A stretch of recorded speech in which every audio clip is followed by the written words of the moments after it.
பழங்கால மரங்கள் காற்றில் இரகசியங்களை கிசுகிசுத்த காட்டின் மையத்தில் கைடோ என்ற இளம் பயிற்சியாளர் புத்திசாலி மற்றும் சக்தி வாய்ந்த சூனியக்காரியான அகுவாவிடம் மந்திரக் கலையை கற்றுக்கொண்டார். பல ஆண்டுகளாக கைடோ எழுத்துப் பிழைகளின் நுணுக்கங்களை படித்தார், கூறுகளில் தேர்ச்சி பெற்றார் மற்றும் அகுவாவின் மரபுக்கு தகுதியான வாரிசாக மாற தனது திறமைகளை மேம்படுத்தினார்.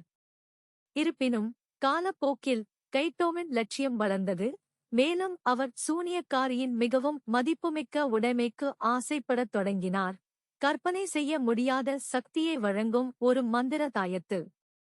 கைடோவின் துரோகத்தை உணர்ந்த அகுவா ஒரு முக்கியமான பணியை அவரிடம் ஒப்படைப்பதன் மூலம் அவரது விசுவாசத்தை சோதிக்க முடிவு செய்தார், காட்டின் ஆழத்தில் இருந்து ஒரு அரிய மூலிகையை மீட்டெடுப்பது.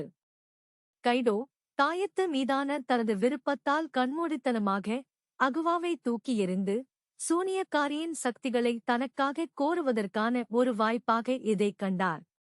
அவர் மூலிகையை மீட்டெடுக்கத் தொடங்கினார், ஆனால் அவரது பயணம் தடைகள் நிறைந்ததாக இருந்தது. விரைவில் அவர் தன்னை இழந்து திசை திருப்பப்படுவதைக் கண்டார்.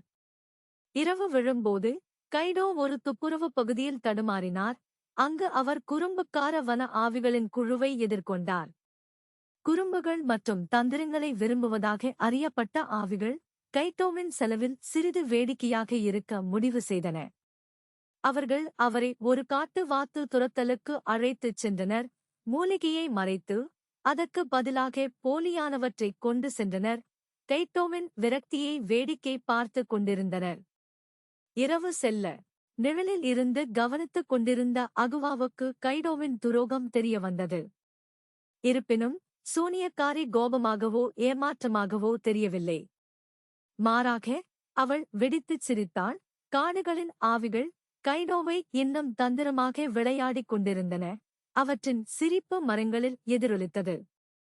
பின்னர் கைடோ விஷயங்களை மோசமாக்க முடியாது என்று நினைத்ததைப் போலவே அவர் தற்செயலாக தனது காலணிகளை தரையில் ஒட்டிக் கொண்டதை உணர்ந்தார்.